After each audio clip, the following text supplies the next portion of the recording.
que está fazendo? Eu preciso te falar. Tem horas que o remédio é recomeçar. Para um pouco, desacelera. Não tem porquê ter tanta pressa.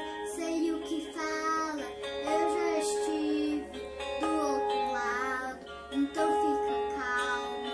Para um pouco, é necessário. Recalculado, sim, assustado.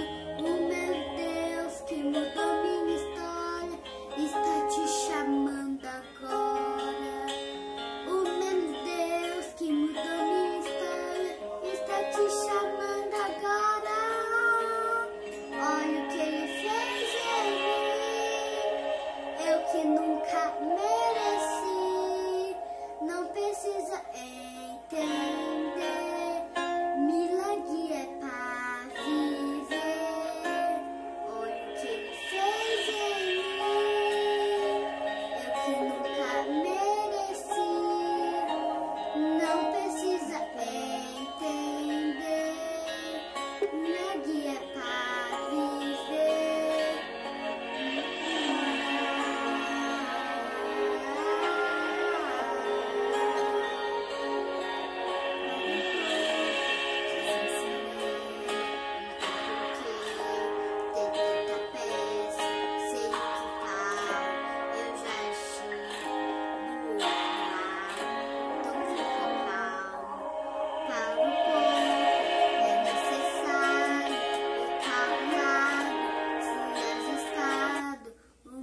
Deus, que mudou minha história, está te chamando.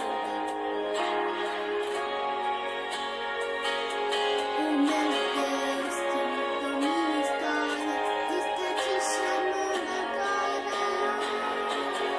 Olha o que ele fez em mim, eu que nunca mereci. Não precisa entender, milagre é pra viver. Olha o que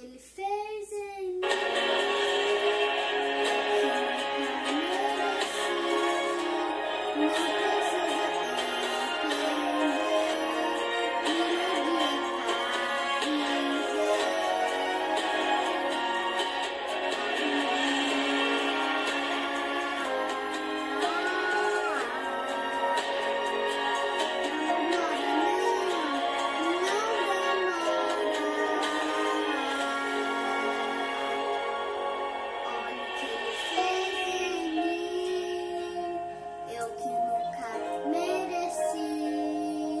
Não precisa entender, milagre é pra viver. Não fez em mim, eu que nunca mereci. Não precisa entender, milagre é pra viver. Não demora. Amém, glória a Deus. Hoje o nosso devocional tá um pouquinho diferente, com a minha companheirinha, com a Radassa. Ela louvou essa canção hoje e o tema, né, da nossa semana, do nosso devocional hoje, que eu quero estar passando para vocês, é milagres, é viver milagres. E existe algo muito lindo nessa canção que a minha filha cantou, que fala: olha o que ele fez em mim. Eu não sei qual é a sua história, eu não sei o que você já passou, eu não sei o que você tem vivido, mas eu sei qual milagre que você tem precisado, eu não sei qual é a sua história, eu não sei se você já viveu ou se você anseia em viver um milagre, mas eu quero te dizer hoje: seja grato por aquilo que Deus tem feito você passar, porque tudo na nossa vida é uma experiência. Eu quero estar compartilhando com vocês a história da minha filha, do nascimento dela, de como foi, talvez nem ela mesma tenha ouvido com detalhes como foi a gestação, como foi que Deus gerou ela no meu ventre, em qual situação que eu passei. E eu quero compartilhar isso com você. Quando eu fiquei grávida da minha filha, eu demorei um pouco, né, pra conseguir engravidar. E quando eu gerei, né, quando eu comecei a gerar ela no meu ventre, eu descobri que estava grávida, eu não estava nem com 3, acho que era 2 meses, se eu não me engano. Ainda estava bem recente. Como era pelo SUS, eu ia fazer o primeiro ultrassom apenas com 3 meses, né? E quando eu estava com mais ou menos 2 meses e meio, eu era líder dos jovens na minha igreja e eu fui louvar. Eu fui louvar com jovens e na hora que eu fui, na época era pendrive ainda, né? CD, não lembro direito. Eu fui entregar para a pessoa que estava no som. E na hora que eu fui entregar, eu olhei pra baixo, eu senti algo escorrendo assim na minha perna, e quando eu olhei, eu tava sangrando. Eu tive um sangramento com 2 meses e meio que eu estava gerando a minha filha. E aquilo ali me apavorou. Na hora eu fiquei apavorada. Eu falei, pronto, eu perdi a minha filha. E eu falei, eu sabia que isso ia acabar acontecendo comigo, na minha mente, claro, né? E um dos obreiros lá foi rapidamente, pegou o carro, levou a gente pro Hospital da Vila. E quem frequenta o Hospital da Vila sabe exatamente como funciona lá, né? Infelizmente, eu acredito que tenha casos e casos, mas na hora que eu fui, no momento que eu fui, precisei, eram médicos muito frios que me atenderam. E eles olharam pra mim e simplesmente falaram, olha, a gente não consegue fazer ultrassom agora à noite, só amanhã, pela manhã, e eu vou te dar um remédio. Eu falei, mas esse remédio vai ajudar? Ele falou assim, não, se você perdeu já era, o remédio não vai fazer nada por você. E eu fui pra casa, voltei pra casa, era umas 11 e pouco da noite, e voltei pra casa com essa notícia, tendo a certeza que eu não tinha mais a minha bebê dentro de mim, que eu havia perdido ela, porque todo mundo que sangra, todo mundo sabe dessas histórias de pessoas que perdem bebê. O primeiro sintoma é o sangramento, né? E eu fui pra casa com essa sensação de perda, de parar de ter vivido aquele milagre, aquilo que eu queria tanto, que eu tinha sonhado tanto. E quando foi logo pela manhã, né, eu fui pro Hospital da Mulher, que fica ali do lado do Hospital da Vila. E eles foram fazer o ultrassom e eu ainda tava com sangramento. E na hora que eu fui fazer o ultrassom, era o transvaginal, no mesmo instante eu ouvi o coraçãozinho dela bater. Aquilo me alegrou demais, porque eu ainda não tinha completado os 3 meses. Eu senti uma dor, né, durante algumas horas, de uma perda de algo que eu sonhei e desejei muito, que eu planejei pra minha vida, pra minha história, pro meu casamento na época, e aquilo me doeu demais, me doeu muito saber que eu perderia. Só que Deus mudou, né? Reverteu esse quadro e graças a Deus ela estava bem, estava viva.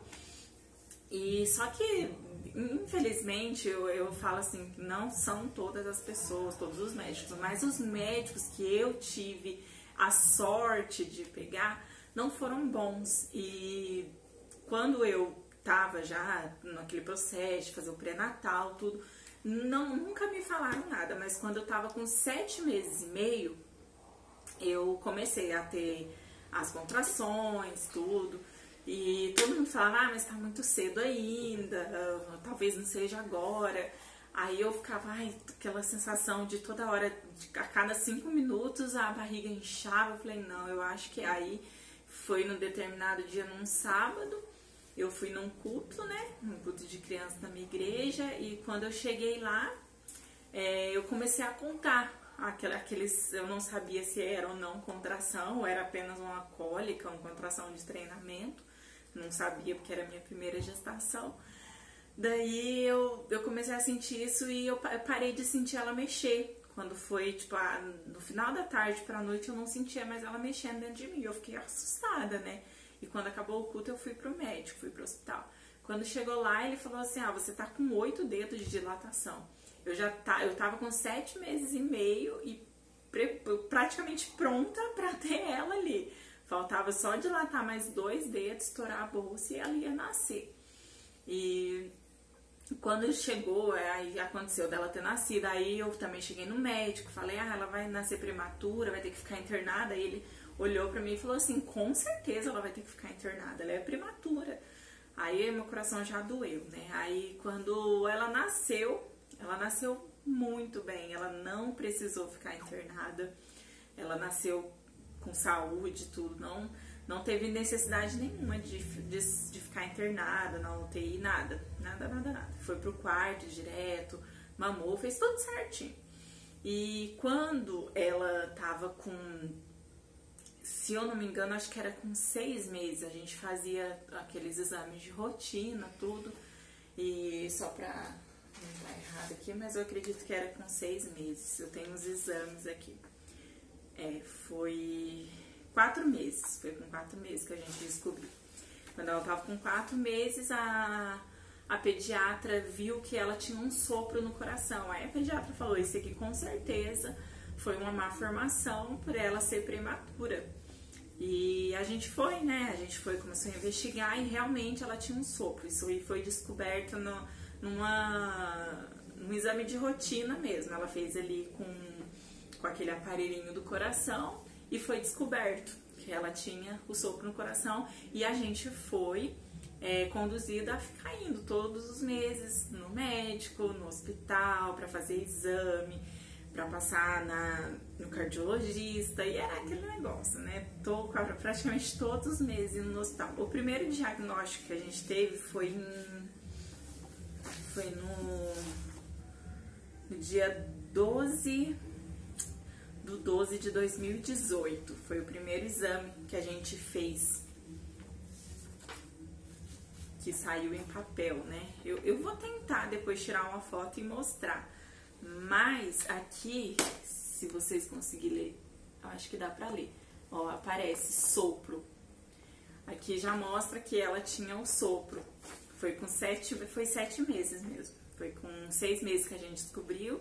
E depois, com 7 meses, já saiu, fizeram o exame e confirmaram, né, que ela realmente tinha o sopro no coração. Com esse exame aqui, tudo na mão, certinho. E depois, quando saiu esse exame, a gente foi lá naquele, deixa eu ver aqui o nome, UES, ali que fica no banhado, sabe? E a gente passou com um cardiologista e ele desenhou pra mim como era esse sopro no coração dela. Esse buraquinho aqui, que ficava, o sangue ficava passando por dentro desse buraquinho no coração dela. E eu acredito que novinha a gente não ia sentir tanto, mas conforme os anos fossem passando, ele explicou pra gente, né? Que ela se sentiria cansada, dependendo da atividade física ela não conseguiria fazer por conta desse sopro no coração. Ela não ia ser uma criança normal, mas ela ia conseguir fazer as atividades normais, mas com certeza ela ia ter uma certa limitação por conta desse sopro, né? E a gente orou muito por isso, oramos muito, porque ela já era muito miudinha, ela era pequenininha, já tinha nascido prematura, já tinha algumas dificuldades em relação ao leite, que ela tomava só um leite especial, que ela tinha um refluxo, não era qualquer leite, qualquer líquido que ela podia tomar. Então, assim, a gente passou certas dificuldades com ela, mas aí quando a gente descobriu o sopro, aí o coração já ficou mais aflito, né? Porque a gente ia ter que fazer um acompanhamento direto com ela. Direto a gente ia precisar estar no hospital, fazendo os acompanhamentos, mas graças ao bom Deus, isso quando a gente pegou o primeiro exame foi em dezembro de 2018, que foi o ano que ela nasceu, né? Dezembro. E quando foi em agosto de 2019, 8 meses depois, quase 9 meses depois, a gente precisou voltar a fazer outros exames e a gente acabou fazendo. Fez o ultrassom no coraçãozinho dela. E esse foi interessante. Olha, filha, esse é o seu coraçãozinho. Esse foi muito interessante. Quando a gente foi, ela era novinha ainda, né? Ela tinha 1 ano e pouco, 1 ano e pouquinho. Aí seu coraçãozinho. Aí 1 ano e pouquinho ela tinha. Aí quando a gente chegou lá, e pra deitar ela na sala do médico, naquele ambiente que criança não gosta, né? Eu consigo ver a cabecinha. O coraçãozinho, esse aqui é o seu coraçãozinho. Aí o médico deitou ela na maca e pra ela não era normal aquilo, porque a primeira vez que a gente fez ela era bem novinha ainda. Aí essa segunda vez que a gente foi, que precisou ver, porque a gente tava fazendo um acompanhamento, né? Daí ele colocou, tentou passar e ela começou a berrar, gritar. Aí eu até falei pro médico assim, nossa, vai dar pra ouvir alguma coisa, saber alguma coisa? Ele, nossa, é melhor ainda se ela gritar. Porque ele falou que conforme ela ia gritando, ia dando pra ver melhor, né? Porque era um ultrassom que ele tava fazendo aqui no coraçãozinho dela. Ia dar pra ver melhor o sopro, né? Aí, só que ele demorou. Que a primeira vez que a gente foi muito rápido. A médica tinha passado o negocinho gelado aqui no peito dela e passado a maquininha e pronto. Só falou o buraquinho aqui, pronto, acabou, a gente já saiu da sala. E dessa vez não demorou muito. Aí ele passava, aí teve uma hora que ele limpou, passou o gelzinho de novo, aí passou o aparelhinho, ficou passando. E não falava, aí eu fiquei agoniada porque ela não parava de chorar. Aí ele simplesmente olhou, parou, tirou o aparelhinho, limpou o peito dela e falou assim, eu não tô encontrando nada, não tem nada aqui. Aí na hora eu me lembrei de um testemunho que eu ouvia muito de uma irmã da Neide, uma cantora que cantava com o irmão dela, Alisson, que ela falava assim que toda vez que Deus entra num consultório médico, o médico fica em silêncio. E aquele médico ficou em silêncio por muito tempo. E na hora eu falei assim, Deus entrou nessa sala. Deus operou a minha filha, Deus curou a minha filha.